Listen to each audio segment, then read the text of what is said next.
Hello.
What is up, ladies and gentlemen? We are here and we are once again recording and doing a live Ferret64 podcast here. Of course, I'm your host, Yemi, and we have a pretty spunky episode for you today. We got some fun things and some not so fun things as well, of course. In terms of fun, we actually have some GTA 6 news, which is like once in 5 million years at this point. Xbox doing their thing, Ubisoft doing their thing. We'll get to it. We also got some God of War news, statements about PC games from PlayStation, and eventually we'll get around to a Kingdom Hearts review. It's actually called Final Remix, as I found out, not 1.5. 1.5, I think, is technically Chains of Memory or something like that. Shoo, that is my bad. Yeah, we are here and we are live. Or if you're listening to this on audio platforms, welcome. The last episode was too long. The video was too long for audio platforms. So I had to convert it into an MP3. So that is why there's no video with the last episode. Sorry about that. Just things that happen, I suppose. It would upload to like 90% or something like that, and then it would fail, which is really annoying. You would think they would just, tell you from the get-go, but I digress. So we're going to go ahead and get right into our first topic for today. And this one, I'm going to do it. I'm doing the coming soon for this game. And that is the big old GTA 6. That is right. Oh, we've finally gotten to that time where you can actually start to pre-order the game. Not right now, of course, but you can pre-order it in about a week. And they also revealed the game cover, which is like, ooh, pretty crazy. It does, with this announcement, it does more so feel like, hey, we're finally getting somewhere here. We are finally getting some tangible things. I mean, the cover is whatever, right? They could have revealed the cover probably like 5 years ago at this point. But the main thing is pre-orders being available does tell me that we are actually going to possibly not see a delay, and it'll actually be released on November 19th. And will that justify every single game releasing September, early October? No. But also at the same time, it will be nice to finally have this curse lifted from the gaming landscape, because let me tell you, this has been quite the several not years, but like year or so just debacle where it's like, okay, yeah, GTA 6 is coming. It's coming. I do know a lot of people are burnt out. The hype machine has burnt them out. I, for one, I've never really been like hyped about the game. I've just kind of been like, yeah, it's probably gonna be the next best thing in Grand Theft Auto, which obviously. And we'll see exactly how it's like. The reveal, the cover art reveal, nothing too crazy there. The cover does have pretty much everything you expect from a Grand Theft Auto cover, including a helicopter and a Grand Theft Auto girl and a guy with gun. But there's a couple other new things as well, like a crocodile and a guy on a motorcycle. Pretty cool. We also have the two main characters at the top there, as they do be. But the cover, this cover in particular, I mean, there's really not much to say. The helicopter's goofy. It's the watercraft helicopter. It kind of looks goofy, in my opinion. I think the motorcycle guy's cool. The guy with the bling is cool. I mean, the girl's fine. It's like whatever. Half of this limousine is being covered up by the rating pending. I do like the flamingo in the boat shot. That is cool. I feel like the crocodile should have had like someone's arm in its mouth or something like that. I don't know. I guess maybe that'd be going too far. And it does look like the guy at the bottom with the gun is kind of reminiscent of Grand Theft Auto 5, where you did the heist and stuff like that. So I'm guessing. I mean, I think they've already kind of confirmed they're bringing something of that like back. But yeah, I mean that's you know, that's pretty much it. You know, the trailer came and went, nothing too crazy there. I don't even think there was really anything. Yeah, they just revealed the cover, and then also pre-orders are going to be available June 25th. So that's when we'll see what the actual price of the game is, and then we'll also get that confirmed release date. And now, of course, the 25th is um, the day after I do the podcast normally, so that's kind of annoying.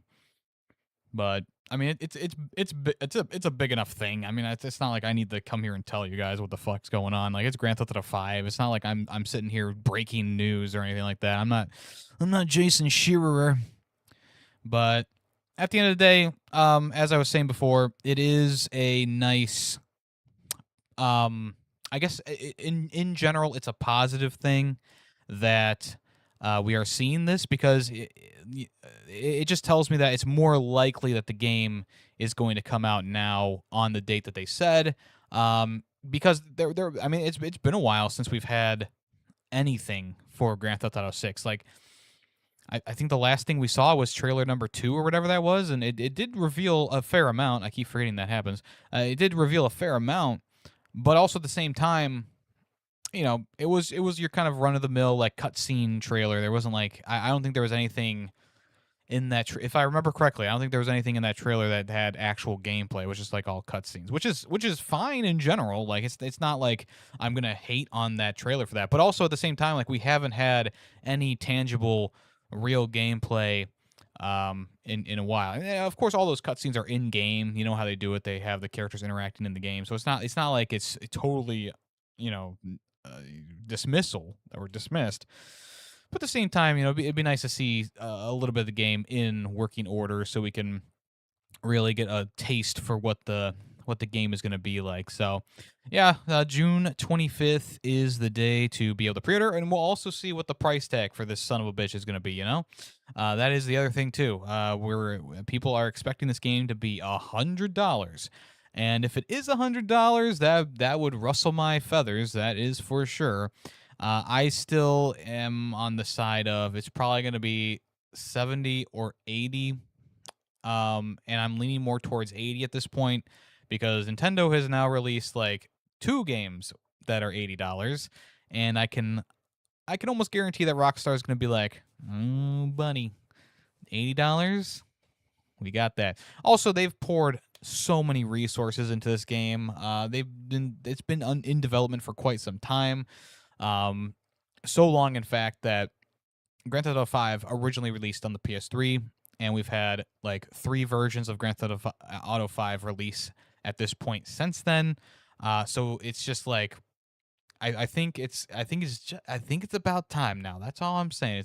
I think it's about time we get this show actually on the road, and hopefully on June 25th we'll also get like an actual trailer showcasing the new and improved Vice City, and hopefully we'll see some gameplay, and maybe we'll get some narrative elements in there as well. But I'm not holding my breath. They've been pretty slow burn on this one, just showing things as they feel like they need to. But yeah, you know, I have nothing else to say about this other than we shall see what if all the hubbub is going to be worth it. And like I said, there's a lot of people who are already kind of like out of that hype for the game. I think originally when they showed the game off, people were very hyped about it. I think that was like 5 or so years ago at this point. I don't even remember. And now, you know, it's been a while since they revealed that the game was coming out, and I think we've known about the game for quite some time. I mean, pretty much people were kind of hyping up the next Grand Theft Auto once Grand Theft Auto 5 released on, like, I feel like it was when it released on like PS5 and Xbox Series X. They were like, okay, this is the last port of the game. They're gonna release the next game, and like they're trying to get a little bit more money and then release the game next year, the GTA 6 next year. That didn't happen. They supported Grand Theft Auto Online for so long at this point that it's just like, did you really need a Grand Theft Auto 6? I mean, I guess eventually down the road, the answer is yes. But as we've learned from countless articles, that yeah, Grand Theft Auto Online is one of the most lucrative online services in the world right now, and it's hard to believe that they aren't making enough money to cover the costs, the entirety of Grand Theft Auto 6. But in this day and age, with bloated development times and budgets, I guess it's not that far fetched, but at the same time, it's like, when when your game is showing up still in like top 5 game sales for the year consecutively, year after year after year, it's like, well, what are you spending the money on other than the development costs for the next game, right? Or, obviously there's some background stuff going on with new content releases for Grand Theft Auto 5. But yeah, it's like at this point, it's like if you're not funneling that money to GTA 6 and you're not looking to price that game fairly, yeah, what the fuck are we doing? So anyway, anywho, that is that. Grand Theft Auto 6, new information. Wow, it feels like it's been forever. All right, let's move on to some concerning news.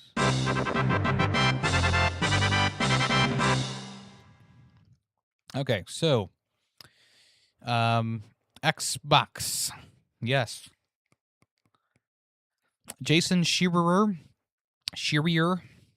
I don't watch his videos. They're a bit stale in my opinion. I mean, look, he's a journalist at the end of the day. Like, I'm not gonna like sit here and critique his video style, but he did do a report on Xbox and what they're planning to do here, and he is quoted as saying that it's going to be a bloodbath. That's right here. The bloodbath has been thrown around among people that I talk to who know what's happening. It's going to be bad. And that just kind of tells you all you need to know right there, I suppose. But there is a full video here on his YouTube channel if you want to check that out. Jason Schreier. He's got almost 80,000 subs. Let's get him over 80,000, folks. So I was talking about this a little bit last week, where we usually get an Xbox showcase. They praise their developers. They say, wow, we have so many cool games coming, guys. Yo, buy the Xbox. And then pretty soon afterwards, last year, I believe it was a day later, they lay off a ton of people. They close a bunch of studios, and they say, oops, sorry.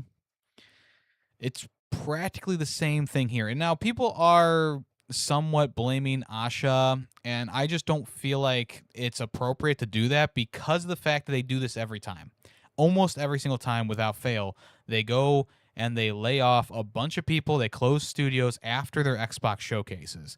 In this case, there are a couple of things that are kind of out of the ordinary in a lot of ways, because they showed off the new Senua game, and I complained about that last week. I don't need to reiterate that.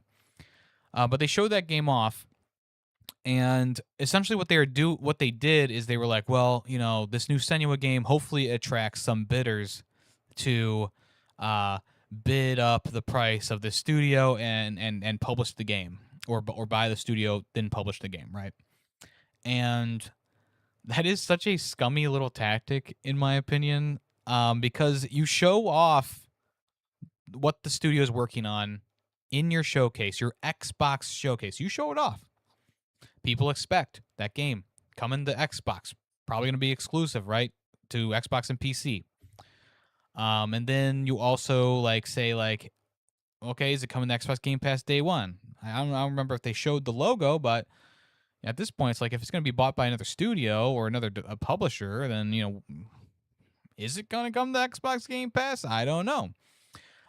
So the people at Ninja Theory are potentially the most affected by this, because they have been at the forefront of a lot of the conversation here, because of the fact that Senua was shown off to raise the price of said studio, and because they are, I would compared to the other two studios that I'm going to talk about here, this one is the one that is at the top of this list. And it's not like I don't think the other studios are worth more money. It's just that with the Senua game that came out a few years ago, and also the original Senua game, Ninja Theory has some good single player power behind them, right?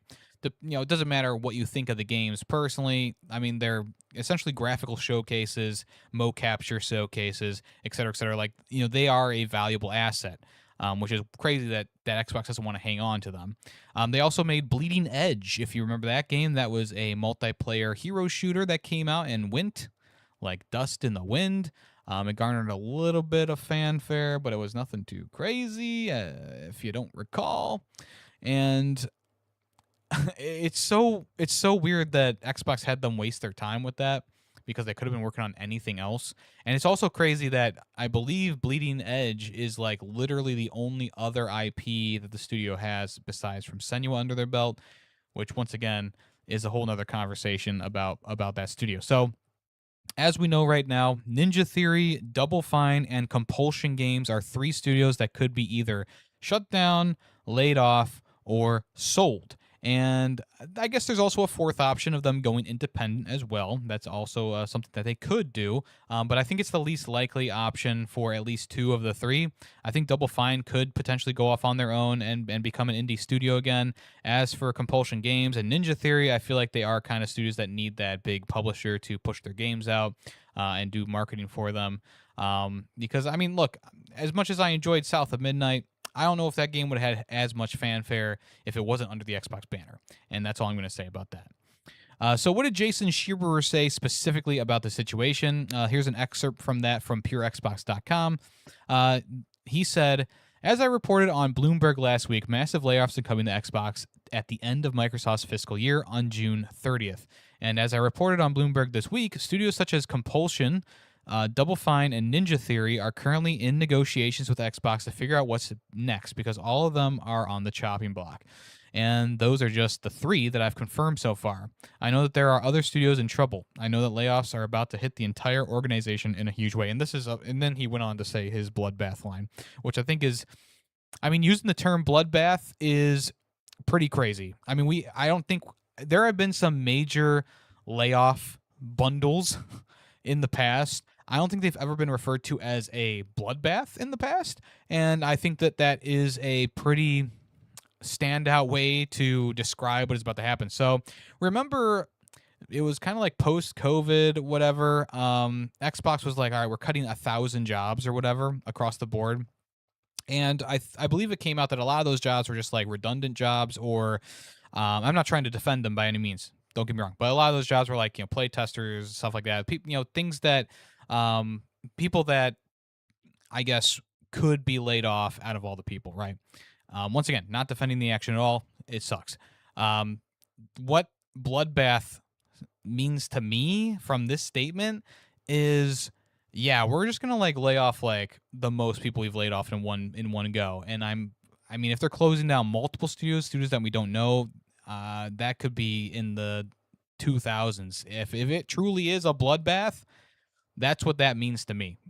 Is larger than they've done in the past, and what they've done in the past has been pretty big. So the other thing that always irks me about these layoffs is like, instead of, why not try and sell the studios before laying the people off? Like, just try and ship them off to someone else. I think the main thing is like Xbox doesn't want PlayStation to pick up these studios. They don't want Nintendo to pick up. Like, Nintendo's probably not going to be interested in these studios, but at the same time, like, they're probably hoping for like Ubisoft or EA or someone else to pick up the studios, right? And when those companies don't bite, that's when they just lay them off and shut down the studio, which is what we kind of saw with the developer of that rhythm action game. I'm blanking on the name right now. You know the one I'm talking about. So, I forget where I was going with this, but at the end of the day, it's not a great position to be in, especially if you're a developer, because now it's like, okay, we're working on a game, whether it be Senua or whatever, and it's like, well, are we going to be employed in the next week? Are we going to be sold off in the next coming week? Like, there's so many question marks there, and it's nice that they are actually in talks with these big studios, comparatively big studios. I mean, so look, I believe all 3 of these studios has won them awards throughout their lifespan. I believe Double Fine got awards for Psychonauts 2. I believe Ninja Theory got awards for both of the, well, I guess for Senua 2, because they weren't under the Xbox banner until after the exclusivity for PlayStation 4 was done. And then Compulsion Games, they did South of Midnight, and that won an award at the Game Awards this past year. So it's kind of crazy that, all three of these studios, like, maybe, yeah, I'm sure they're gonna have some bids for their studios, but also at the same time, like, these are studios that have made exceptionally good things for Xbox, and they have also won awards for those exceptional things that they have done. And I don't know what other studios or developers could be closed down, but I'm sure that not all of them are going to be just, port makers or whatever. I'm sure a few more will be kind of like this, where they have done things. They have made games that have actually affected the video game landscape and possibly even created, some awards for Xbox. And like, if you don't, I mean, if you don't recall, I'm sure most people do. Xbox had a very dry award season for a lot of its Xbox Series S and X generation. There really hasn't been much that they have been even nominated for. Maybe a game here or there, but for the most part, it's like, yeah, I mean, they're really not getting awards. This last year, with South of Midnight winning an award, I feel like that was like the first award they won that wasn't just like a acting role for the woman behind Senua or something like that. It's like the first award they've won that isn't just something like that. And it's like, well, and now you're just gonna sell them off? I don't know. So right now, I said this before, Compulsion Games is in negotiations with Microsoft. This is a confirmed update from Kotaku. The details of the negotiation have not been disclosed, which is pretty crazy. And then also at the same time, let me close some of these tabs here. Double Fine, when the story was breaking by Jason Schreier, they came out on Twitter and Blue Sky, and they did the emoji with the guy with the little bead of sweat dripping down his face. And like, look, I know that Double Fine isn't a genuine, like, 10 million copies sold hit maker, right? I get that, but I love Double Fine. I've loved Psychonauts 2, Into the Rhombus of Ruin. I enjoy Kiln. I think Kiln is a very nice multiplayer game. It feels a bit different than other things we've gotten in the past. And I haven't played The Keeper yet, but it's on my list of things to do. And like, when you look at a studio like this, where it's like, it has a pretty impressive backlog. I mean, all those games I mentioned are, I don't know about Keeper, of course, but the other games I've mentioned, all hits. Even the VR game, The Rhombus of Ruin, that was the first Psychonauts thing to come out since the original game, and I believe it sold pretty well in the PSVR. And I also think that I remember playing that. It was actually pretty good. So it's crazy to me that, like, Double Fine seems to be the one that's the most on the chopping block right now. And when I tried to say on Threads, like, hey, I don't want Double Fine to be shut down. If Xbox does that, I'm not going to be able to forgive them. You should see how many people came out of the woodwork to be like, yeah, Xbox should shut them down. Kiln and Keeper only sold 100 copies combined. It's like, why are you defending this? Like, why are you justifying closing down a studio as storied and with such a big history as Double Fine? It doesn't make any sense. And look, I think if Xbox decides to try and sell them or whatever, I think it would be better for them to go independent. But it's obviously a lot harder to go independent when your source of revenue has been Xbox for the past 15 or so years or something like that. And also at the same time, like, I mean, the other thing is a thing that I have talked about ad nauseum for quite some time, and it is something that I feel very strongly about, and that's the fact that, like, you can't really look at the numbers of games sold when the games are releasing day one on Xbox Game Pass. You look at downloads on the game and how many people have gotten achievements and how many people have finished the game and how many hours people put into the game. Like, I think that's fine for those.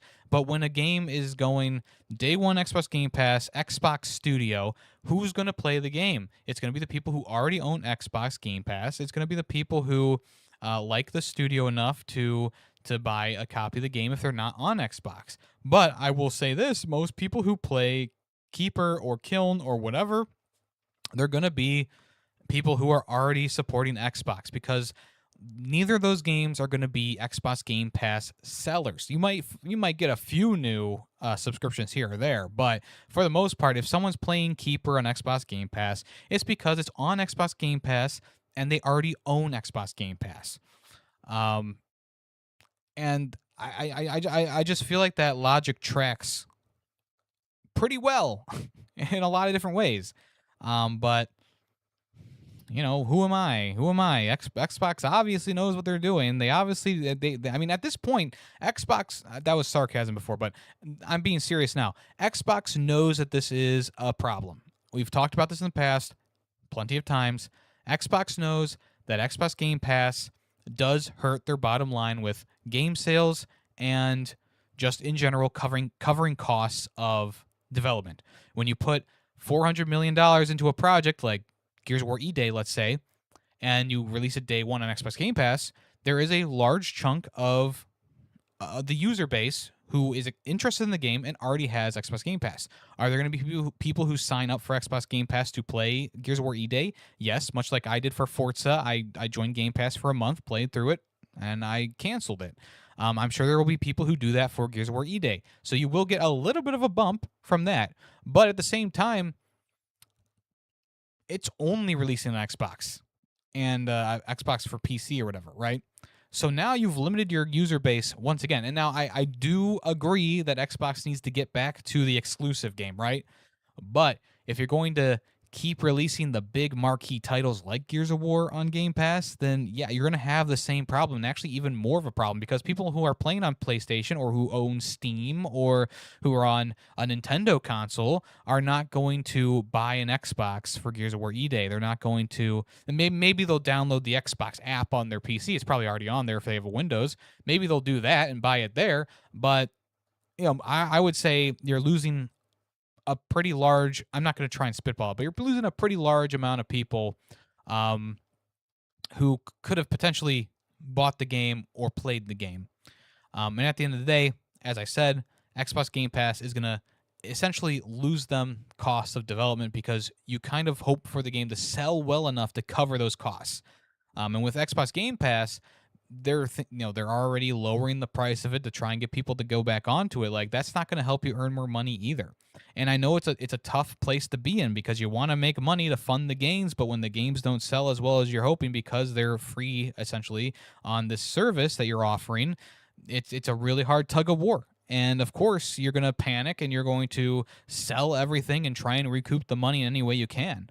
But at the end of the day, I have talked about this issue for so long. It's just like I hate repeating myself, but at the end of the day, they have made this problem themselves by going so hard into the fact like Xbox is everywhere and Game Pass is the best deal in gaming, and we're going to release all our first party titles on Game Pass.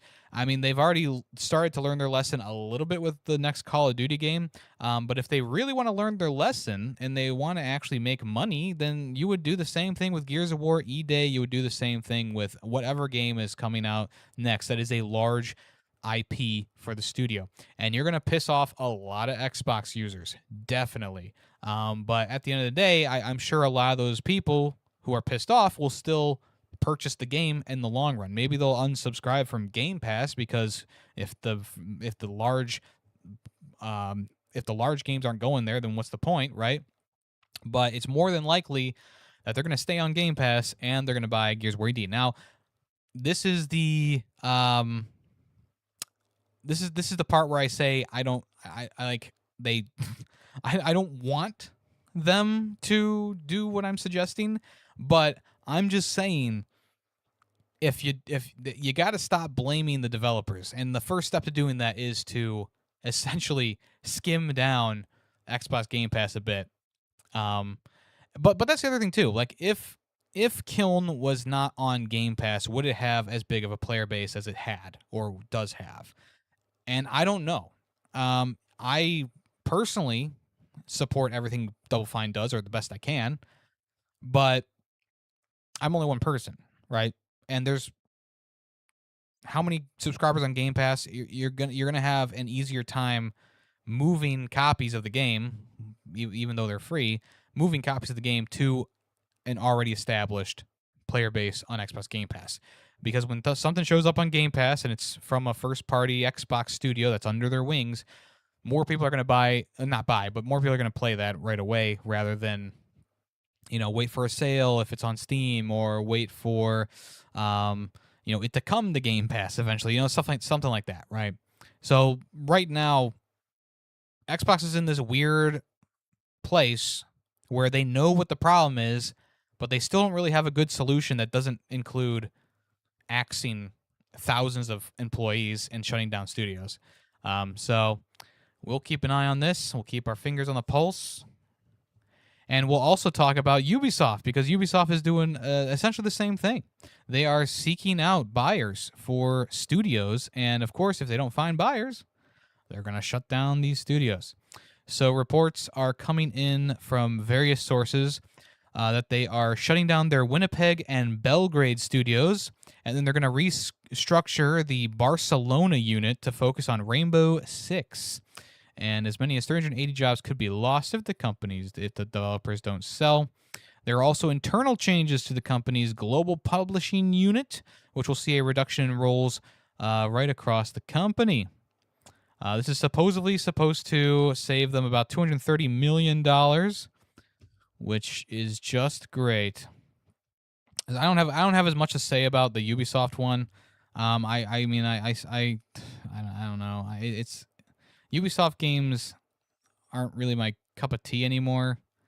But at the end of the day, these people don't deserve to lose their jobs. They don't deserve to be laid off. I'm sure that they were doing exactly what Ubisoft wanted them to do.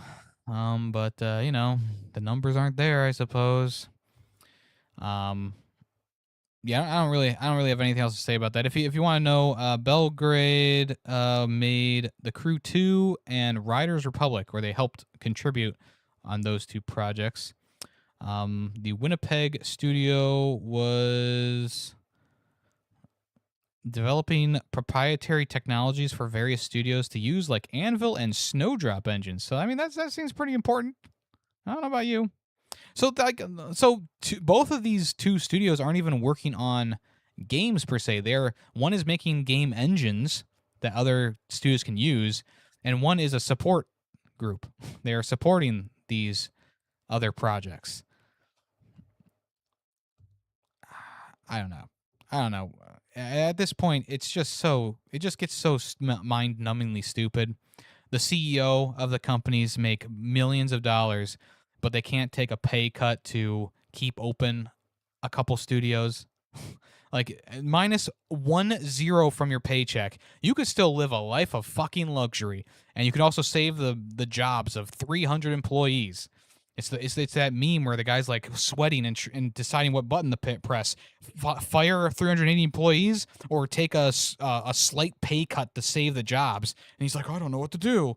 Well, you know what he's going to do. He's going to press the fucking button to fire people. Which is stupid, by the way. Stupid. This is America. Well, that's not Ubisoft. I don't even believe they're based in America. I think they're French, right? Anywho, let's go ahead and move on to some other news here. Ooh la la.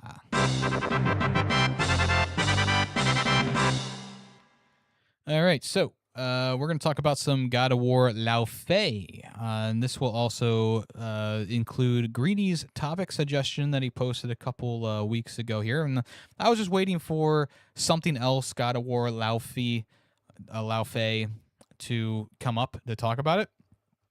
Because it does actually tie in to this article. So if you don't know, Nate the Hate is a prolific leaker of information. He's the one who told us about the Ocarina of Time remake. He's the one who told us about Star Fox. There's plenty of other things on his resume that he told us about before they came out. And at this point, if Nate the Hate says something, it's probably true, or it's in the ballpark of reality, right? So when asked if he's heard anything about the release year for God of War Laufey, He said, "Last I heard, the target was the first half of 2027. Could change, but that was a hope at one point." And look, I'm not going to sit here and be like, "Oh, he's got to be right. He's right about everything else. He's got to be right about this." But to me personally, and thank you for the resub, Greedy Waffles. Um, to me personally, it does feel like their best course of action is to release this in early 2027, especially with how far it seems like they're into it. So let's pull up Greedy's topic here. Um, would really like you to hit on the possibility of what Santa Monica is doing. Are you more excited about the story and what could come with the Fae game, or you just want God of War combat style in a game to carry the game? Would you add what references included in God of War? And with Fae coming out before the remastered trilogy, or you said Fae will come out before the remastered trilogy. I think they have something cooking to revamp the God of War series. So I'm going to start with the bottom with the second thing here. Yeah, I've kind of been in the camp of God of War Lao Fei will release before the remaster trilogy, especially because I believe the remaster trilogy in that last direct before the one that just came out, it was really just a logo reveal, and that was kind of it. And the main marquee thing was that mini God of War game with young Kratos, right? So I still am in the mind of, yeah, the remaster trilogy is probably at least 2 years away at this point. If they're doing God of War Lao Fei early 2027, which I feel like is a pretty sound thing, um, they wouldn't want to release two God of War games in the same year. Whether it be a spin-off or a remaster, remake, whatever. They don't want to double up on the IP. It just yeah, it just wouldn't. I don't think it would work out too well. I think people would buy it, sure, but it's one of those things where you don't want to oversaturate the market with a singular IP, and if they do that, it's gonna it's probably gonna be a bit of God of War burnout. So I do suspect that we'll see God of War trilogy remake or whatever at the next state of play, or at a state of play sometime next year. As of right now, though, I do really believe Nate the Hate is kind of right in the fact that I think they're going to plan on releasing it early 2027, and that'll be like their first game in the next year. Because usually, I mean, I know it's not a lot. Usually, we get 2 PlayStation games a year, like main PlayStation games. I mean, I'm sure there's always a few smaller releases here and there, but I feel like God of War Lao Fei would be like a like early summer release, right? And then Until Dawn 2, I believe they're going to release that closer to like Halloween time, September, October, probably more like September. They seem to have a pretty firm schedule of like a March-ish release and a September-ish release. So I feel like they would keep that up because look, God of War Lao Fei and Until Dawn 2 had the most gameplay that we saw out of anything at the state of play. So I feel like it's a pretty it's pretty easy to make that logical step where it's like, yeah, of course they're gonna. This is probably their next 2 games for the next year. So yeah, I think this God of War Lao Fei game is already their step to revamp the God of War series. Now they did say that they were going to go back to Kratos' story. They're not done with him yet. Now, obviously, why would they be, right? God of War 2018, God of War Ragnarok, very good selling games. People do like the new direction of God of War, being a bit more mature and serious. And obviously, Kratos is a legacy character. They're not going to just drop him, especially because he is one of the most popular PlayStation characters at this point. And I do think that they will continue to make God of War games until the sun dies out. I think Santa Monica is now stuck in a God of War rut, and I think the way to get out of that rut per se is to make a game like Lao Fei, which is a bit more of like a spin-off, give it some new combat abilities with the whip sword combo thing. Obviously Fei has magical abilities too, so they'll probably put some of that into it. But I feel like the game is gonna mostly play like a God of War Ragnarok, right? Which I don't think is a far-fetched thing to say at all. And I mean, I am pretty excited about the story. of the game. It will be interesting to see how the game lines up with 2018 and Ragnarok. I believe they've already confirmed, or at least it's been heavily rumored, that it's going to kind of fall along the path, because you do see Faye in those two games. She does show up, and it will be interesting to see how those moments relate in those games. So I am pretty interested in the story, and I'm also curious about the combat too. It's not like I'm not curious about that. I think I'm just in general interested in the game. That's what I'll say. But that is that. So thank you for the topic suggestion, by the way. But as of right now, this is what we know, and I'm pretty.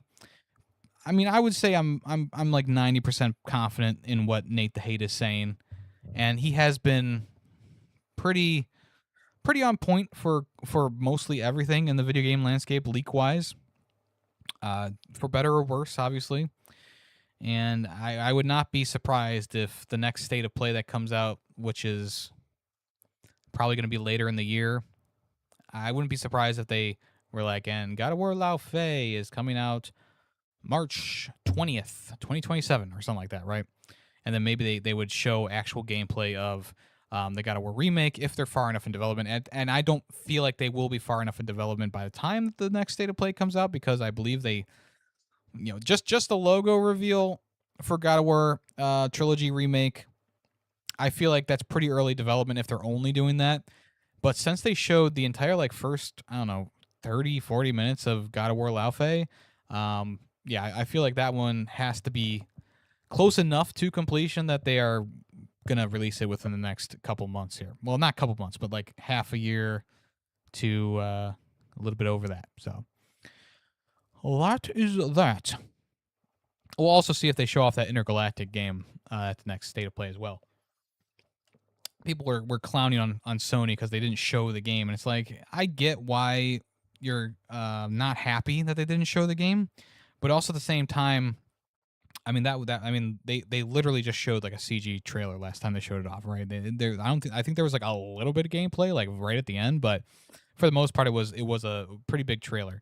But it's also like Intergalactic Heretic Prophet, like that's a new IP, and you don't see a lot of new IPs from Sony. At least you don't see a lot of new IPs in general across the board. Most things are sequels nowadays, unless it's in the indie landscape, of course.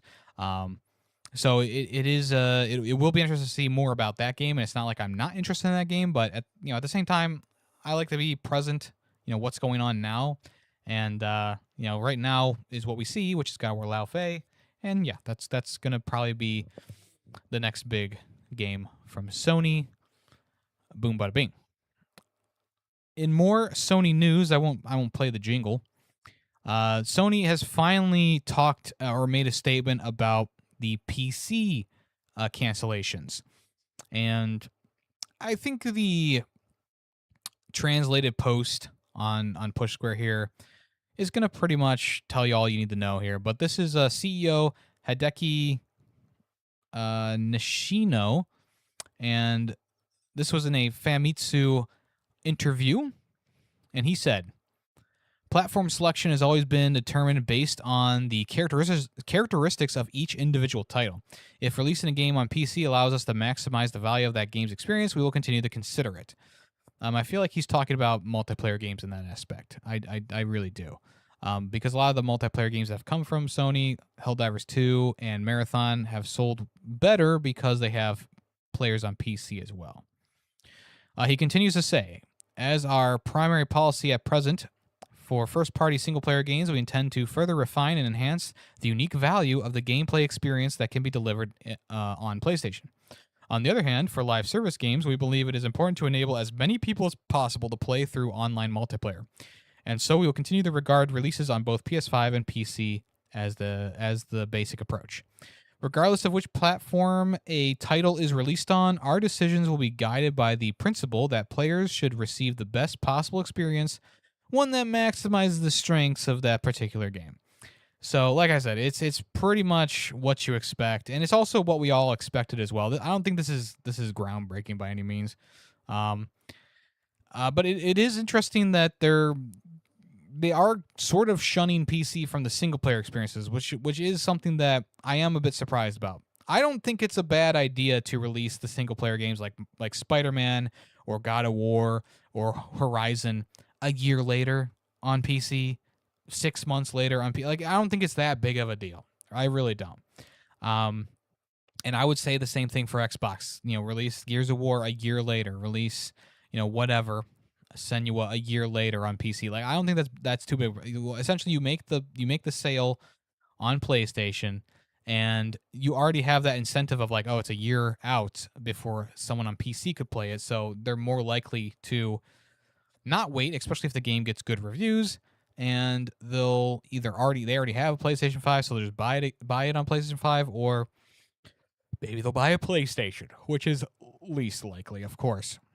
But look, this is how the gaming landscape was even during the PS4 and Xbox One days. Like, the games would release on their respective consoles: PlayStation, Nintendo, Xbox. You have Sunset Overdrive was an Xbox exclusive for quite a while before it came to PlayStation and PC. I mean, all the Gears of War games, Gears of War 4 and stuff like that. Obviously, they're available in more places now, but during the Xbox One era, Gears of War 4 was only on Xbox One, and that's one of the reasons why I bought an Xbox One, was to play Gears of War 4 at one point. And my disc drive didn't work, which sucked, but that's that. Same thing with Titanfall as well. When Titanfall came exclusively to Xbox One, I bought an Xbox One for Titanfall, and I had a lot of fun with it. And I played a couple games like Sunset Overdrive and Plants vs. Zombies, which was also an exclusive at the time for Xbox. And yeah, I mean, look, if you have the games that are worth playing, people will come. Like, it's that old adage from Wayne's World 2 or whatever, where it's like, yeah, if you make the good games, people will buy into your platform. And what Xbox has been doing for the past couple months now has been in a pretty positive way. It seems like if the next consoles were to come out next week, I would probably lean more towards getting an Xbox at this point, especially if the PlayStation 5 is going to be supported for quite some time. But at the end of the day, that's not what's happening. That's not reality. Xbox is still a while off now. PlayStation 6 still a while off now. Who knows what the gaming landscape is going to look like in a year, let alone a couple of months. So, at the end of the day, I think it is better for all companies to still have exclusive releases on their platforms. As much as people don't like that opinion, it is a business practice that has worked for Nintendo for its whole lifespan. It's worked for Xbox in the past on the Xbox 360, and it's worked for the PlayStation throughout pretty much its lifetime as well.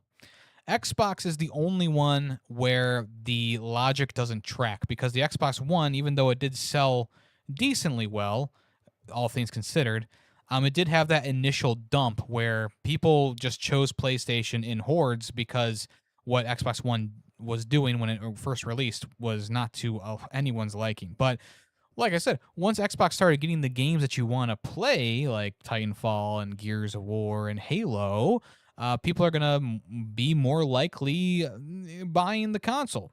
But right now, as I mentioned in the last section 2 times ago, Xbox isn't winning a lot of awards. Their games aren't getting that critically acclaimed. Now, Forza 6, I feel like, is an outlier here as of this point, because there hasn't really been anything else released yet. We'll see how Gears of War E-Day does and how it plays and how it is. But right now, I feel like Forza is like the stepping stone to Xbox getting back on track.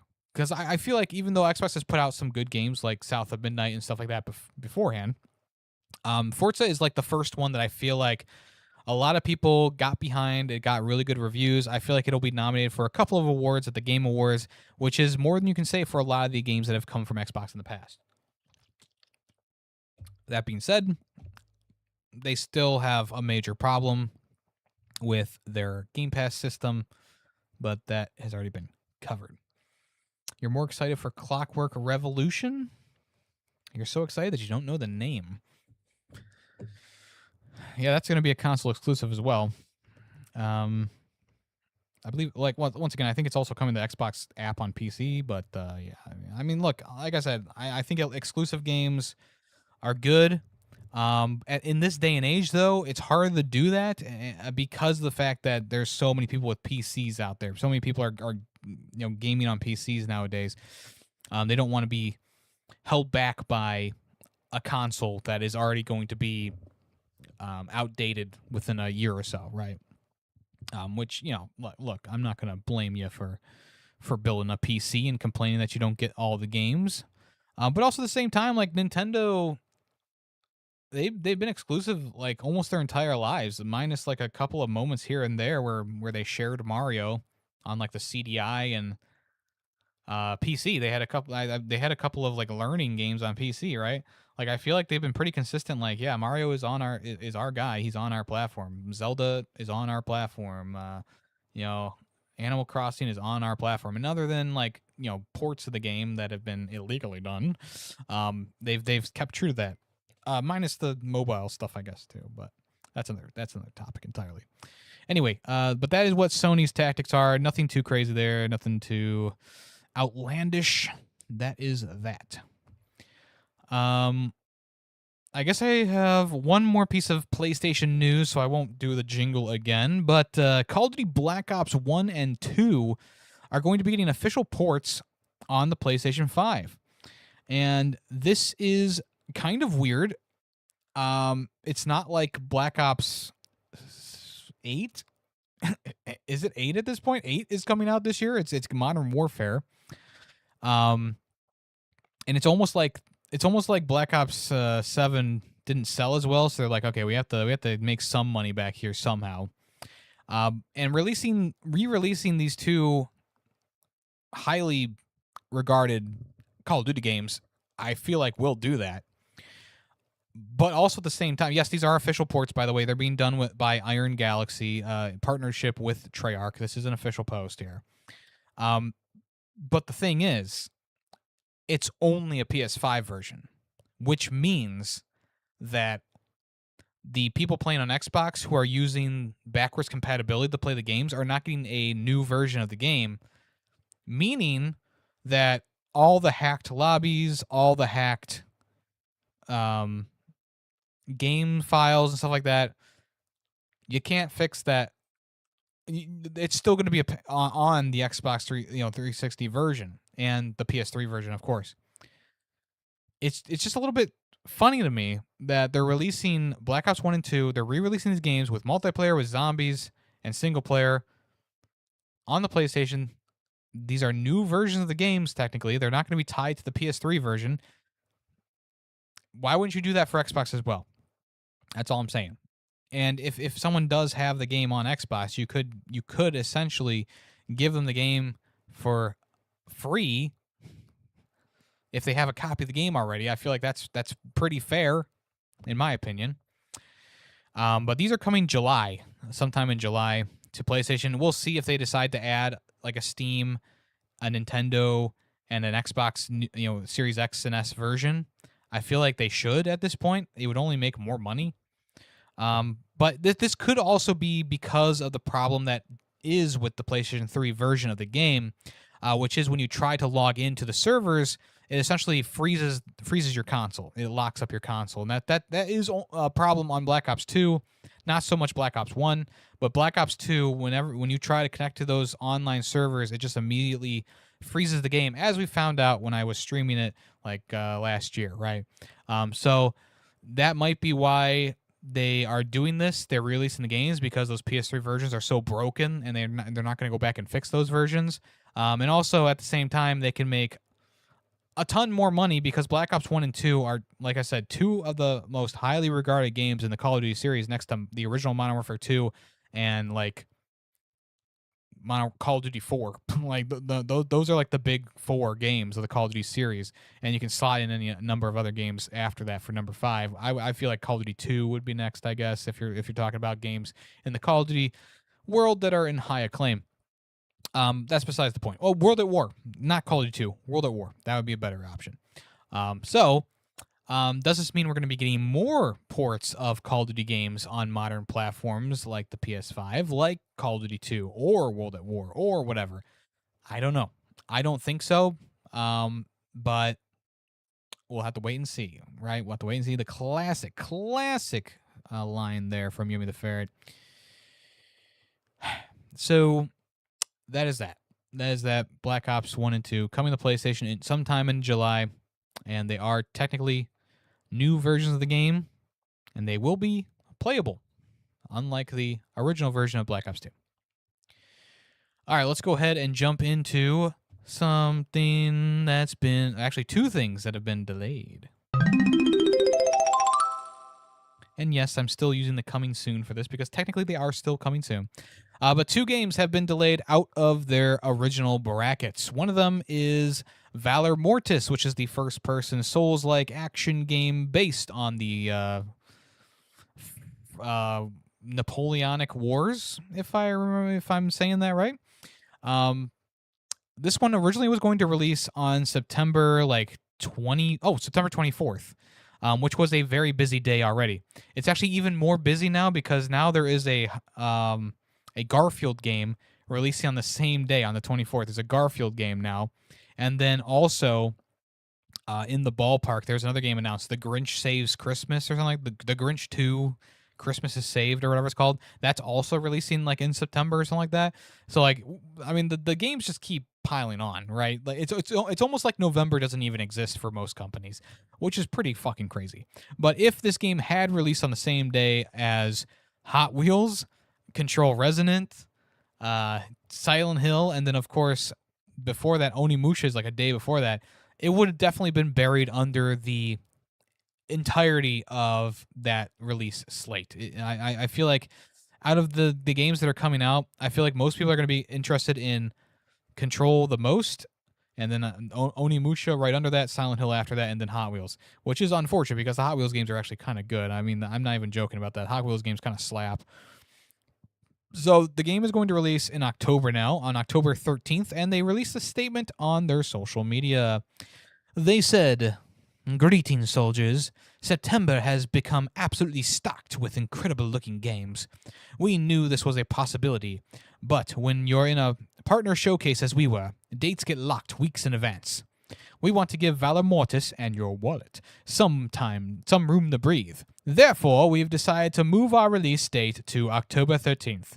In the meantime, we just launched our demo on Steam and have been getting loads of feedback. This new date also gives us even more time to improve the game. Try it out, let us know what you think, and we'll see you in October." I think this is the best idea possible, and more games should do this. Honestly, I mean, look, I know that Grand Theft Auto is a huge game, but at the end of the day, usually new releases, guess what? They're the hot topic for 2 weeks max at this point. Remember Soros? That was like a week of people talking about that game. Remember that? Remember fucking right now there's this like Mecha Chameleon game that's crazy, like got big on Twitter and TikTok and stuff like that because it's so crazy. Guess what? It's probably not going to be talked about next week. That's just how the gaming landscape is. So I feel like if you release your game the first week of November or the last week of November, you'll be good. Because no matter how big GTA 6 is, no matter how good the game is, or how bad the game is, I guess, I feel like most people are going to essentially play the game and move on. And I know that sounds pretty fucking crazy, but I just feel like this is I mean, I'm sure Grand Theft Auto will still be in the conversation for quite some time, don't get me wrong, but for the hype factor alone, I feel like if you just don't release your game the 2 weeks that Grand Theft Auto is going to be the most talked about game ever, you're good. You don't need to worry about it. So I do feel like more of these games should splinter off and release in different parts of the rest of the year. The other thing, too, is a lot of these games want to get their game out before the cutoff for the Game Awards voting is. And I know it sounds silly, but it's just a genuine fact. And this, of course, comes because Jeff Keighley has his very strict rules about, what day a game has to be released for to be counted for the current year's Game Awards. It doesn't make any sense to me personally. I feel like any game that releases in 2026 should be available for the 2026 Game Awards, but who am I? But once again, this is the thing here, right? They don't want to release the game too late, because if they do that, then they're not eligible for a reward or an award. But if they release the game too early, then they're in this giant mush of every single game trying to get out before Grand Theft Auto, right? So they're in a really tough spot. I do feel like October 13th is a pretty good date. I don't know what else is releasing in October right now. I feel like October is, other than like the first like week of October, is a bit of a just like a waiting game type thing, where it's like, okay, we're just waiting for the storm of Grand Theft Auto to come and go. So I feel like releasing October 13th isn't too bad, because now you've taken yourself out of the clump of games in September, and you've also moved yourself past the opening of October, which is also super packed as well. Will I be getting Valor Mortis? It was on my list, and we shall see. We shall see. But as of right now, though, I think this was a good idea. Now, the other game that was delayed was Dense Attack. This was originally supposed to release on June 17th, but now is going to be coming out on July 15th, which, that's not too bad of a delay there. The Twitter account posted, "We know train delays aren't fun, but we promise this one is for the very best reasons. We need a little more time on the clock to make sure Dense Attack is the best it can be. So we'll now be launching on July 15th, 2026. So yeah, nothing too crazy there. I believe there is a demo for the game that's available on Steam, if I'm not mistaken. And the Steam Next Fest is going on right now, so there's a lot of different games to play. You gotta be careful though, because there are quite a lot of games in the Next Fest that have been developed using AI tools, which I've talked about this many times. Not too crazy about that. So there are filters you can actually turn on inside of Steam itself to to remove those games from your list if you so desire. But Dense Attack, if you don't know, this is the game where you play as like a train car, and you do like these grinding moves and kick flips and whatever. It's like Tony Hawk, but you're a train, essentially, right? And it's pretty crazy too. It has that jet set radio or grind set radio style to it, depending on where you are from. And it looks very good. And this is definitely on my list of games to get. I mean, it's not going to be everyone's cup of tea, but it does look pretty fun. So, the delay is mostly for like bug fixing and stuff like that, squashing some bugs. So that's not too bad either. All right, let's move on to the next bit of news.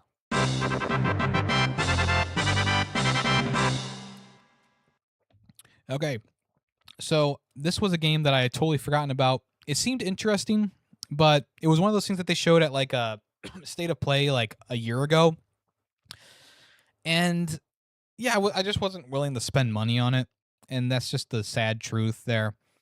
So there was a game called Midnight Murder Club that came out in August of 2025, and this was the game where you play as I think like a couple people have flashlights and other people don't have a flashlight, and if you it's essentially like a game of cat and mouse, where if you get spotted by the flashlight, then you die. But if you shoot the person before they spot you with the flashlight, you kill them, obviously.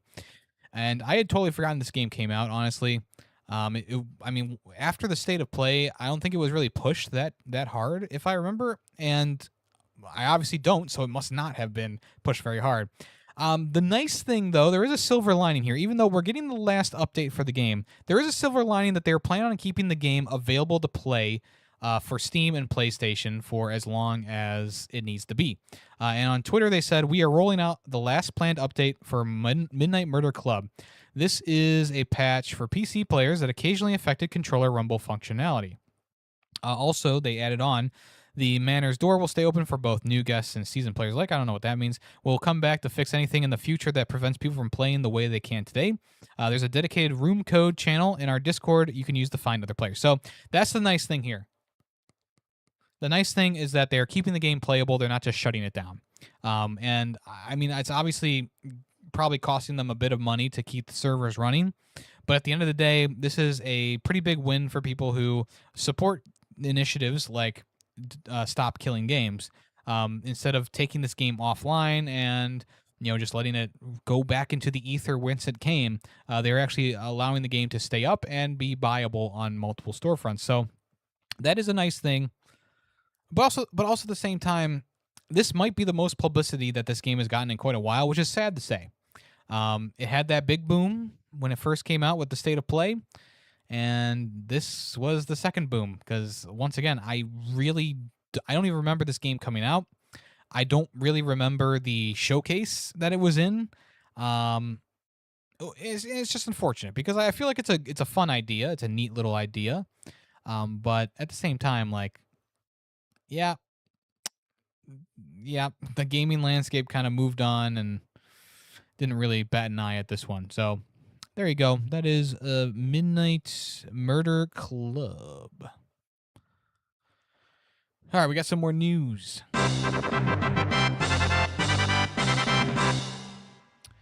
An entire dev team has been laid off that worked on the game Luna Abyss. Now, I did not play this one, but it seemed like a pretty cool idea. Sci-fi, first person, something or another, right?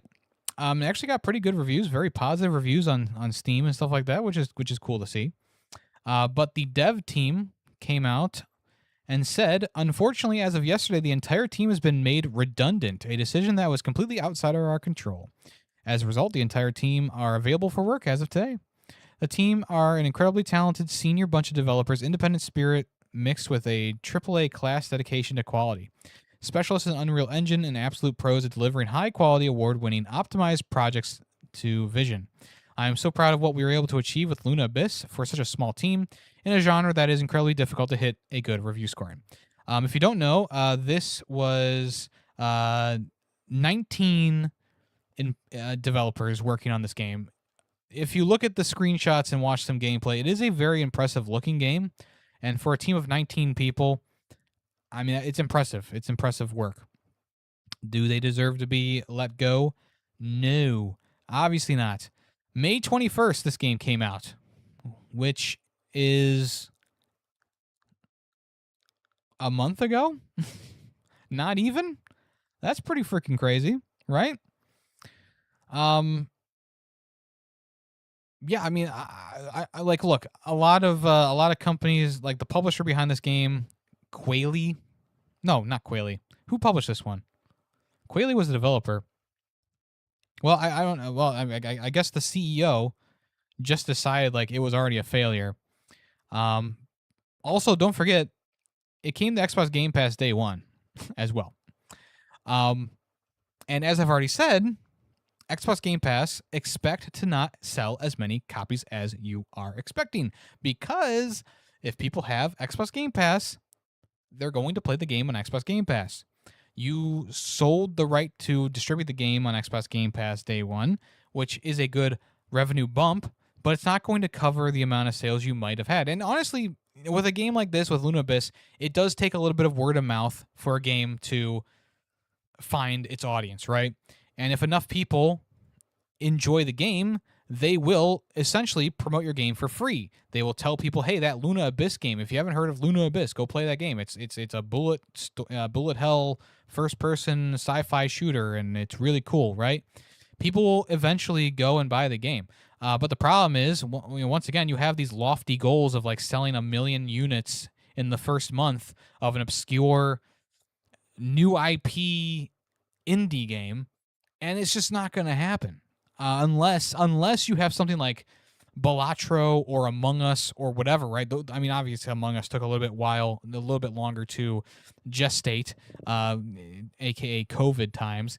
But the fact does remain, like, you need to be prepared to put a lot of heart and soul into a game and then not have it sell as well. But in this case, it is a bit of a different case than that, because guess what? You released the game on Xbox Game Pass. You took the bag from Xbox, but that bag isn't going to cover all your development costs, right? You're going to need some more sales for the game. But at the same time, if the game is on Game Pass, people are going to go to Game Pass to play it instead of buying it on Steam or buying it on PlayStation. They're going to just play it on Xbox Game Pass for PC or play it on their Xbox at home.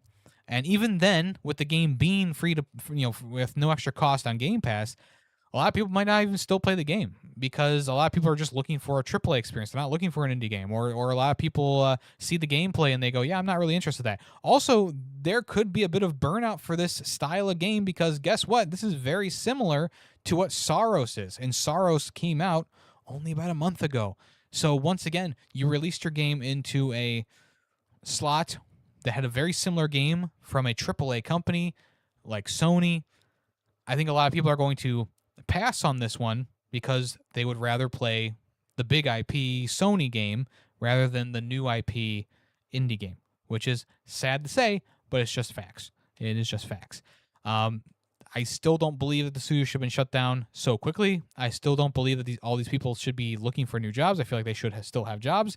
I also feel like the game does deserve maybe a bit more buzz. I think this is like the most news that it's got since it was revealed to become an Xbox Game Pass. So it's just a really unfortunate situation. So yeah, I mean, it sucks. And we'll see where these developers end up. I mean, the game does look impressive, so I think that they will find a new home somewhere. But it is unfortunate that they couldn't find the audience, and I do sincerely believe that it is because it released so close to Saros. Just too similar of a game, too similar of a concept. Yeah, one's third person, one's first person. It doesn't matter. They're both pretty similar at the end of the day. So. That is that. All right, more news. All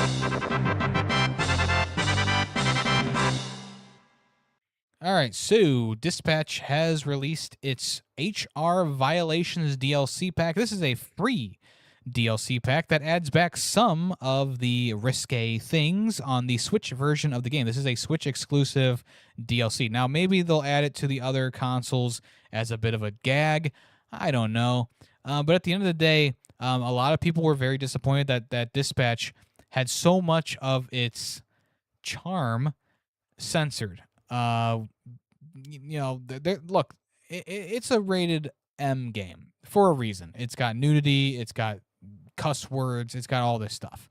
And Nintendo, especially the Japanese regulations for Nintendo, are very strict. So when you're looking at releasing a game like this that has so much riskiness to it, I mean, the character they're showing here, I forget his name. I mean, literally, his dick is out for the entirety of the game. Like they don't hide. It's like Dr. Manhattan, right? His dong is just out there and waiting for you to look at it. And something like that is not going to fly from Nintendo, even on a rated M game, which is stupid. I understand, but at the same time, like, it was either that or just not release it on Switch, which I think is the worst option there. So they did bring back some of the censored content, but there are new visual censor toggles that you can use to essentially take out some of the nudity and profanity and profane gestures in the game. So, like I said, it's called the HR Violations Pack.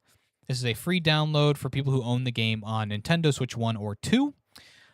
So there are two. The default setting is in the Americas, Europe, and so I should say this is not available in Japan. If you are in Japan, they cannot do this.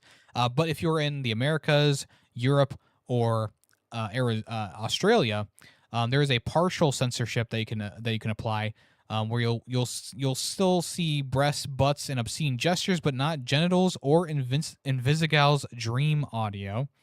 And then if you own the game in Korea, Hong Kong, Taiwan, or Southeast Asia, the visual censorship will be the default setting. Full censorship. Fully covered nudity and obscene gestures without Invisigal dream audio. If you don't know what the Invisigal dream audio is, you haven't played the game, but it is essentially a sex scene in the game. So there are more options for being able to cover up the game. So you can have the classic blur that just blurs out butts and peniles, or you could have the classic black box, which just puts a black box over everything, or you could do the fun thing, which is put these PNG images of shorts and jelly donuts and the logo for the game over the various different things. So once again, this is not a full fix. I mean, obviously there are still things you'll be able to see, but those sections where there is essentially full nudity or a full gesture being shown, they are still going to censor those things, which is kind of annoying.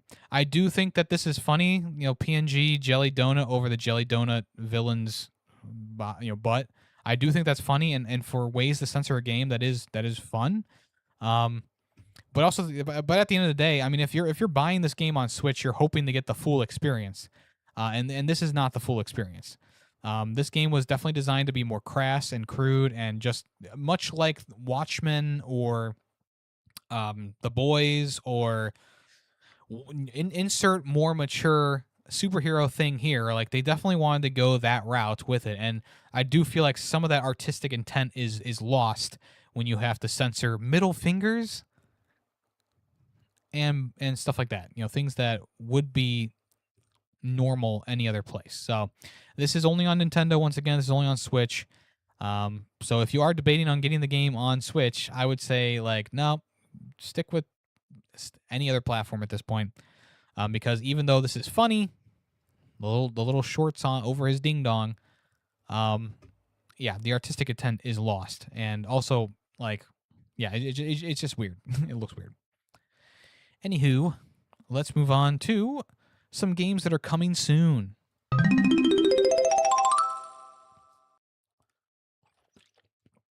All right, we've been waiting for this one.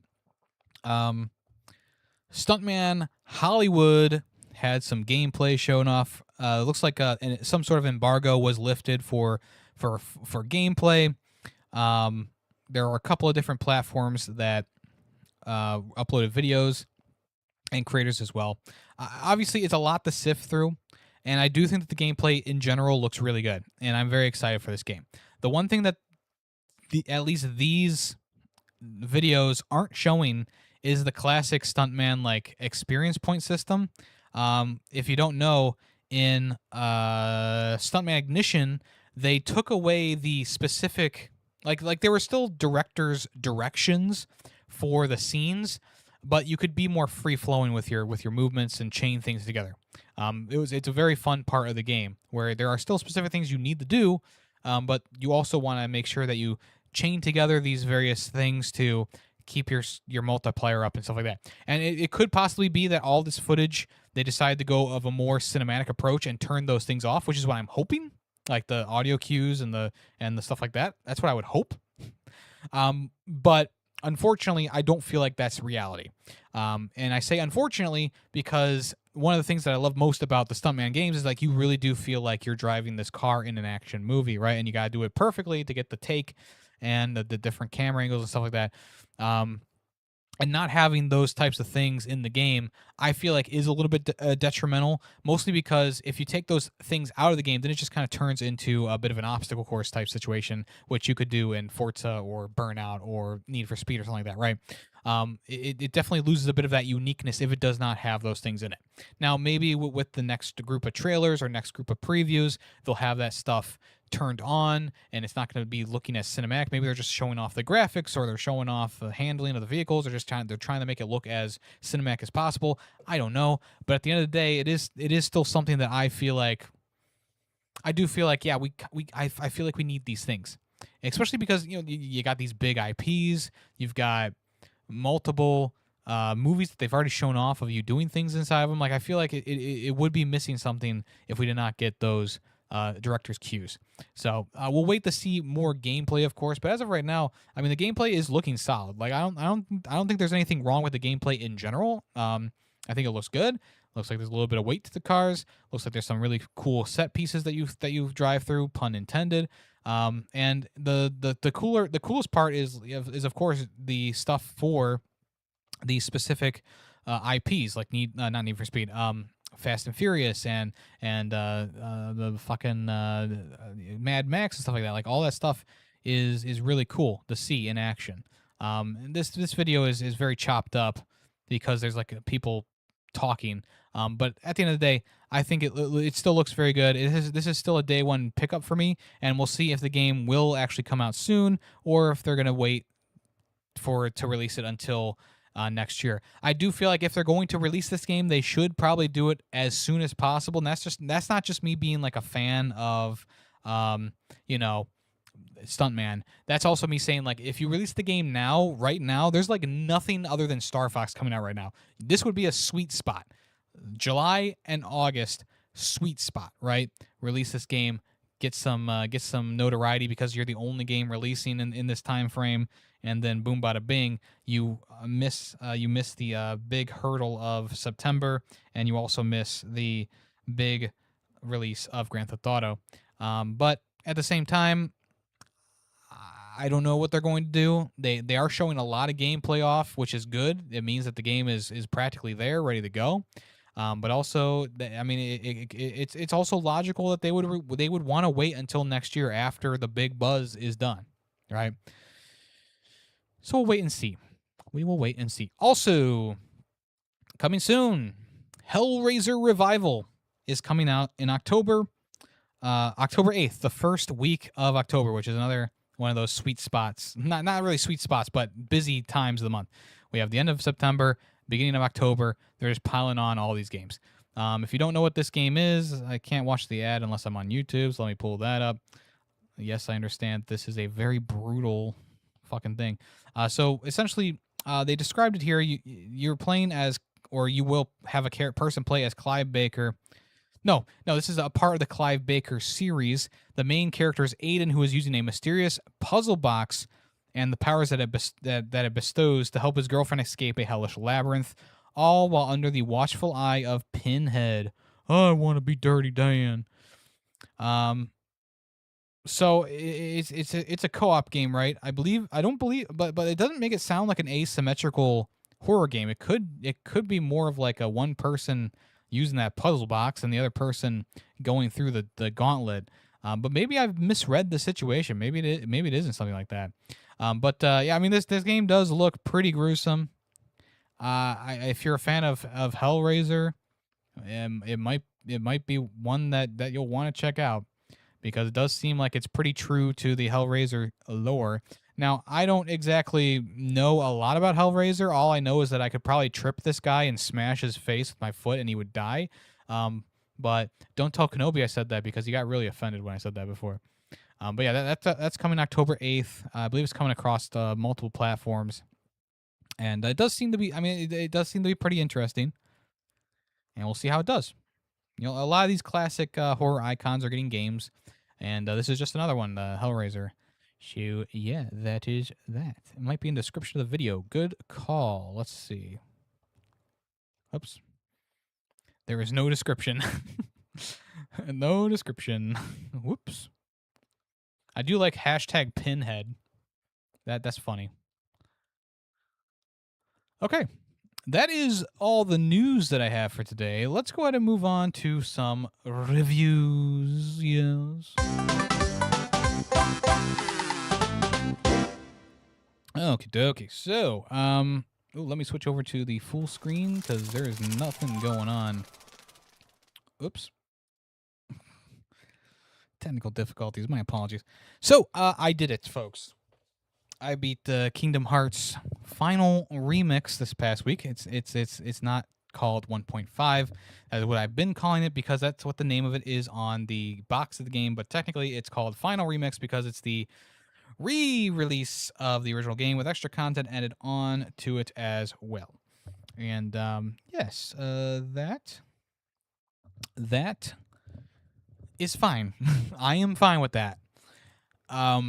I think that the game in general, which it should be on the TV after these ads are done, the game in general is good. I think Kingdom Hearts, it's a series that I never really thought of getting into, because obviously I'm not like that big of a JRPG guy. But I think that the game itself is designed in a way to make it easy for someone who isn't a fan of JRPG, or maybe is new to the genre, to pick up and play and not have too big of an issue. And immediately when the game started up and you were on that island, I thought that the game was going to start off pretty slow and not really move too fast, much like a Final Fantasy game or any other one of these games where it's like, okay, there's a bit of a build up here, and you're trying to learn what the lore is and all that stuff. Like you're trying to, no, they do generally go pretty quick through the opening moments of the game, like that island that you start out on. And it is a little bit confusing because there's a lot of like little flashes and stuff like that of like scenes and stuff, and obviously all that stuff starts to make sense later on. But in the beginning of the game, it doesn't really make a lot of sense. And a lot of people do admit, like, yeah, the story is pretty convoluted, especially with all the retconning and stuff that they've done in the future or in future entries. But if you're just playing Kingdom Hearts Final Mix, I don't think it's going to be too confusing, especially if you pay attention while you're playing the game. I don't think it's like that confusing. But I mean, there's always some people who just like skip around and just want to beat the game as fast as possible, which, do you, King, but whatever. Um, so I think that's one of the reasons why it started off on the right foot for me, where it's like, okay, we're not just like running around doing nonsense. We're not doing fetch quests and stuff like that. We're advancing the story fast enough, and we're getting our abilities fast enough that it's making the game feel a lot more fast paced than most other games there. And the game is technically like 15 hours long. It took me about 20 hours to finish it. So it's not even too bad of a time sink either. So a lot of these JRPG games, they go on for 50 to 100 hours. I think that Metaphor Refantasio game was like something like 80 hours long. It's like that's a lot of time to invest into a game. If it's good, obviously you're gonna want to do that, and a lot of people did enjoy Metaphor Refantasio. I'm not trying to dog on that game at all. But at the end of the day, like someone like me who's not as into the JRPG space, it's nice to have a bit of a shorter experience, and you can go back and do secret bosses or extra bosses and go back and find things if you want to, obviously. But if you're just looking to play through the game from start to finish, it's probably going to be about 15 to 25 hours, depending on how you play and stuff like that. And of course, if you try and zoom through the game, you're also going to be a bit under leveled, so you might have to go and grind a little bit. Lucky for me, I got lost and I just was killing tons of enemies and getting XP from them. So I was kind of over leveled throughout most of the game up until the very end. But it was a pretty smooth going experience, I would say. It didn't bog me down with endless grinding. It didn't bog me down like anything like that. I think really the one thing that started to bug me towards the end of the game was the combat is a little bit one note. You use literally one button to attack. Um, and there are different combos you can do by staggering your button presses, and you also have magic as well. So there's more you can use, but really, when I was just like slamming the X button to do my regular combo, I was like, yeah, I'm getting a little bit, my thumb's getting a little bit tired. I'm getting a little bored of this combat system. Luckily, though, it's not too big of a deal because they do throw you into different situations throughout the game to test your mettle. Like there's a section during the Little Mermaid where you're pretty much swimming the entire time, so it kind of changes up your combat. It turns into more of a 3D environment instead of like more of a top down kind of thing. And then there's also the Peter Pan section where you can fly around and fight in the air, like and that comes into play later in the final boss as well. So they do try to switch things up and keep things kind of fresh. And the same can be said for the different worlds you go to. You start off, you go to Alice in Wonderland's world, and I thought that was like one of the better designed of the areas. Like I liked most of them, but the Alice in Wonderland one really left a bit of an impact on me because there was so much uniqueness for that level. You grew big, you went small. There was different doors you go through to get to this one room, and the perspective would change and stuff like that. I felt like that was a real showcase of what they could do with these levels. And then you play the Tarzan level, and it's very much more of a regular level, right? It just kind of has you teaming up with Tarzan and finding monkeys. And I got a little bit lost during that section because it's not really clear where you need to go. You just kind of explore around the area and find what you need. And the ending boss fight for that one was interesting. I think that it was a decent boss fight, just a little bit silly because it's like, okay, we're going up against regular guy with shotgun, Obviously, there was more to it, but that was kind of the initial thing, and I was like, okay, it's a little bit funny that we're fighting the guy with a shotgun right now. And then the next area you go to, what was it? Was it Little Mermaid that you go to after that one? I was pretty interested in playing that section because it was completely different from the rest of the game. You're underwater. There's this big, I would say, 4-dimensional space there. The problem is though is that the underwater controls aren't easy to use, and it was definitely apparent during the Ursula boss fight, which I've played through the game. I think out of the baseline main story bosses, the second Ursula fight is probably the hardest one in the entire game. Like the first one is annoying, but you can get through it pretty fast. The second one though, she has a lot of health. She has very damaging attacks, and it's like she's like this big character who's constantly talking to you, and it's just like, okay, it's getting to be a little bit much here. There's also, of course, the Hercules section where you fight in the Colosseum. I would say the Cerberus was pretty difficult too. It took me a couple of extra tries to do that one, and then also you go back to do boss fights and the tournament mode in that, which is good to do as well. You also can fight Sephiroth if you so desire. I was not able to beat him when I went to do it, but I may try it again now that I've finished the main campaign and I've leveled up some more, so I might be able to beat him now. I don't know. He seems pretty tough to me.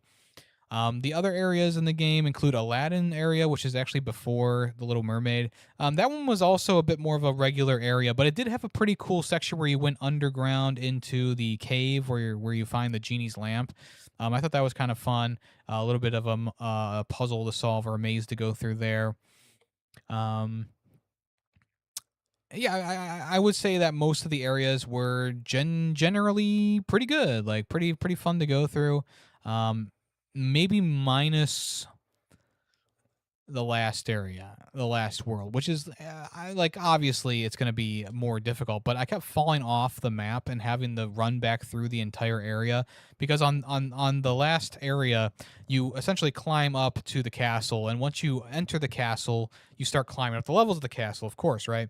And if you fall off the map, it takes you down an entire level and all the enemies respawn up above. So it's one of those things where it's like, yeah, it's great for grinding resources, I guess, and grinding XP, but also like this is getting kind of annoying. I don't know if I want to keep fighting these same enemies over and over again, but I had to do it because I kept falling down because I'm a dumbass. I will say though, the Nightmare for Christmas area was probably my favorite. I think it also had one of the better boss fights in the game against Oogie Boogie, and then there was like a really cool like kaiju type thing happen to him for his second phase. I thought that was pretty cool. And then for the actual ending of the game, it does the same thing that a lot of JRPGs do, which is, yep, you do a gauntlet and there's no saving. You can continue, but you don't get your resources back if you press continue. So you got to be really mindful of your resource management and all that stuff. So this is where I started to get a little bit frustrated with the game because not only did I accidentally load in my save, which takes you back before a big boss fight, and you have to go through the gauntlet of enemies, and you have to go through a section where you're trying to, run through a little maze, and then there's another section where you do like this like another sort of gauntlet thing where you go from world to world, essentially fighting more enemies. It was a whole thing. I was pretty upset with myself that I fucked up and reloaded the wrong save, but c'est la vie, right? It's fine.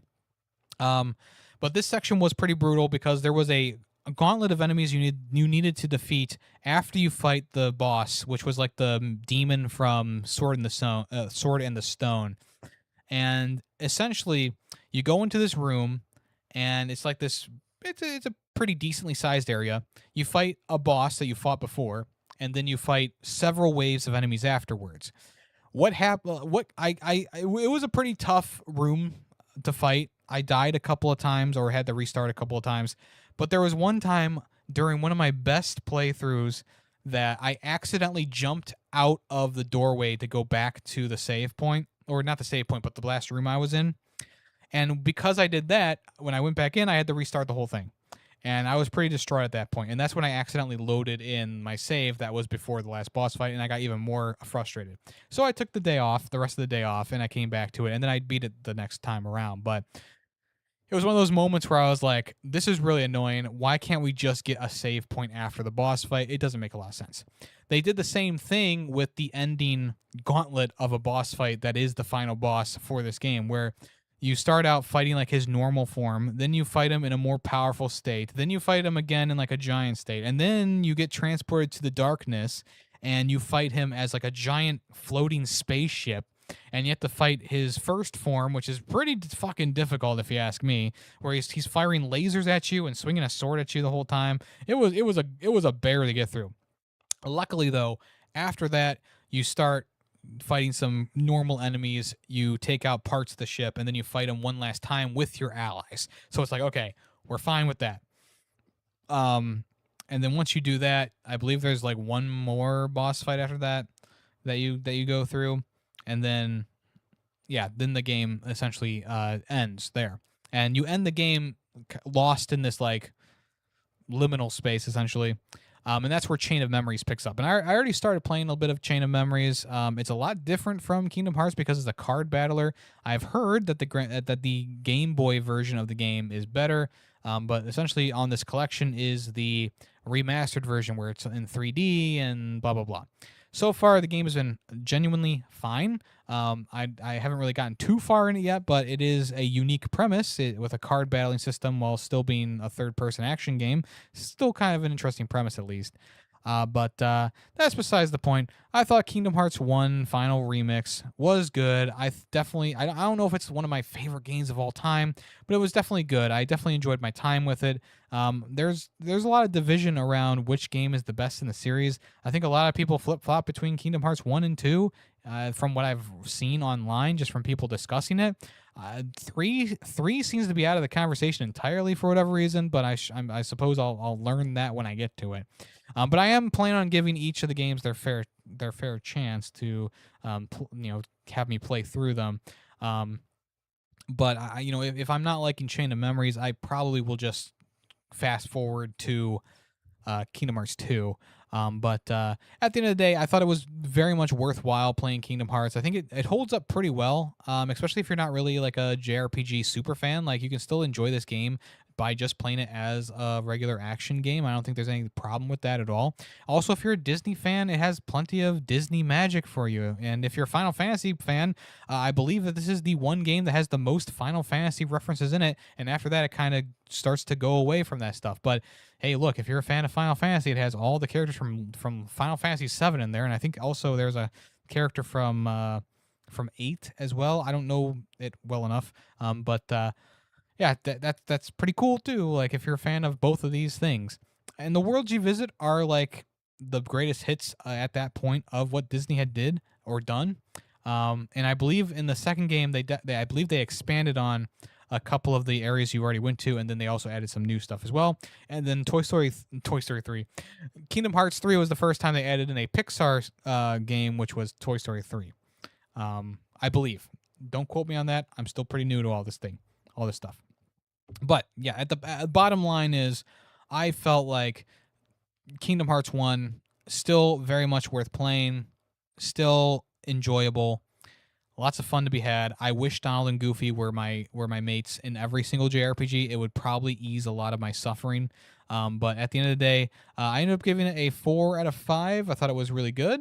I thought it was fun. I found myself enjoying most of the experience. And really, the only time that I felt like the game was starting to lose me was literally during The Little Mermaid. And then, of course, I handicapped myself by making the ending section much more difficult than it needed to be. But at the end of the day, though, if you have the collection, it's definitely worth playing this version. Or if you have the original game, I'm sure a lot of people are purists in that way and they'll want you to play the original version game. But me personally, I play what I got, and I have the collection on PS4. So that is that. Yeah, Kingdom Hearts. Yeah, that gets a thumbs up. Kingdom Hearts, very very good time there. And then, you know what? I forgot to press this button, didn't I?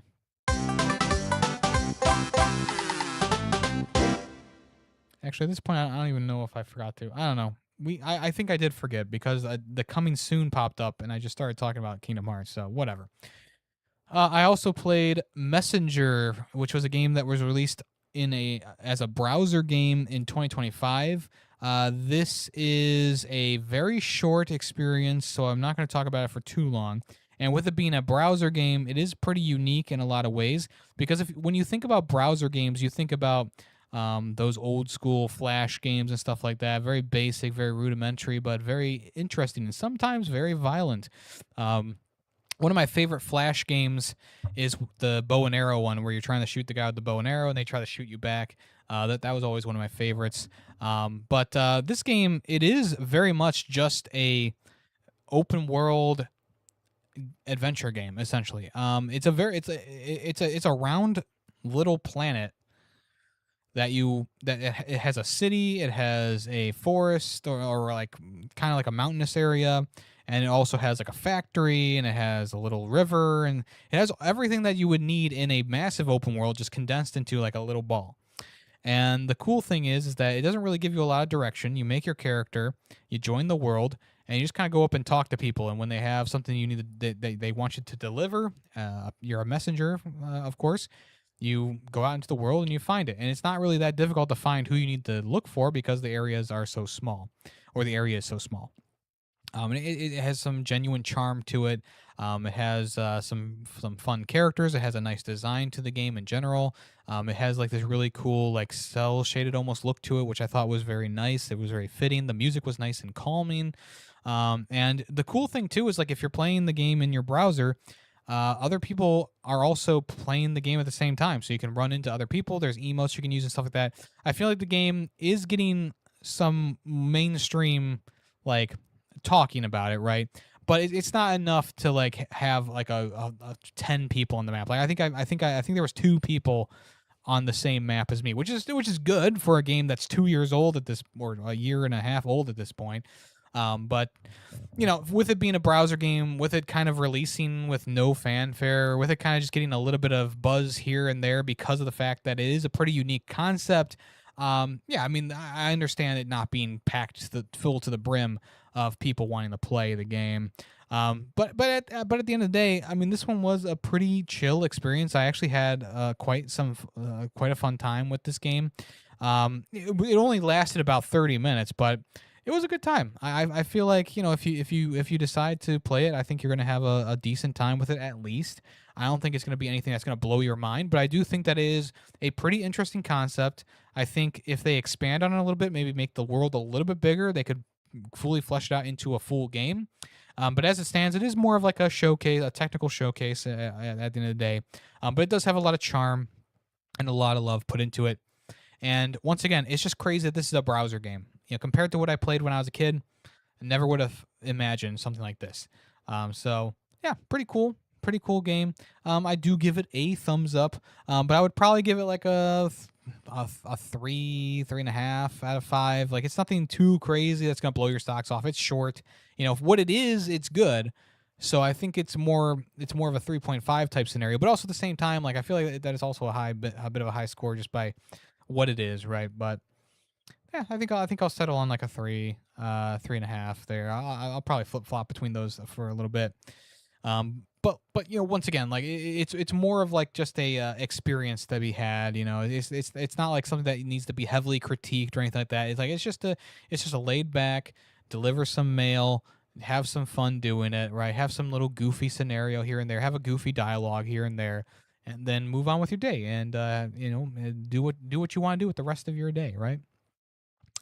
So yeah, I mean, if you want to play that, I posted the link in the Discord because the news organization that covered the game, they like buried the link to it in their article, which look, I mean, I'm happy that they brought this to my attention and to more people's attention, of course, but at the same time, you know, put the link to the website in in your Twitter post, or in the in the article, like like front and center. Like don't make me have to either Google it or search really hard for it. But if you do want to play the game, oh my gosh. If you do want to play the game, it's called Messenger. The website is messenger.abeto.co. And when you click it, it literally just loads the game right up. You don't have to do anything. But yeah, I mean that's I mean that right there is the best way to showcase the world. It is literally this big, but once again, it has a couple of different biomes for you to go in and run around and find things. So yeah, I mean, I thought it was a cutesy little game, and it did its job. It did the job that it was supposed to do. And with that, folks, that is the end of my list of things to do today. I do promise to bring back a Jeopardy next week. This week I forgot that I had a concert to go to, and that kind of took the rest of my time, which I was going to use to make the Jeopardy cards, and then I just didn't get around to it today. But yeah, that is pretty much it for today. A little bit of a shorter episode today, but last week's was a bit of a doozy, and I'm also kind of tired, so I think it's better that we get more of like a 2-hour episode instead of a 2.5 to 3 hour episode this time around. Don't forget that if you are a part of the Discord, you can suggest topics like Greedy Waffles did for today's episode. You can also suggest questions for the episode as well. We did not have any questions for this time around, but maybe next time we will. And you can also just suggest video game Jeopardy topics as well, like Lucy has done in the past. And also, don't forget you can join the podcast too. If you have something you want to say and you think that's important enough to say, you can always join the podcast and join the conversation. That is also quite welcomed. All right, y'all. Well, I mean, that is going to be it for me today. I do appreciate everyone for coming around to the stream. Thank you to Greedy Waffles for the resub today. Do appreciate that as well. Also, thank you to everyone who has been lurking, chatting, etc. in the chat too. Very much appreciate that. I will not be back until probably Saturday. I'm not going to do a stream tomorrow. I also might not even do a stream on Saturday. It just depends on what's going on. Maybe an early morning stream. I don't know. But I will be back, of course, on Wednesday next week to do another episode of the Ferret64 podcast. That is something that is, of course, going to happen, whether you like it or not. Yeah, that is about it for today, folks. I hope you have a good rest of your week.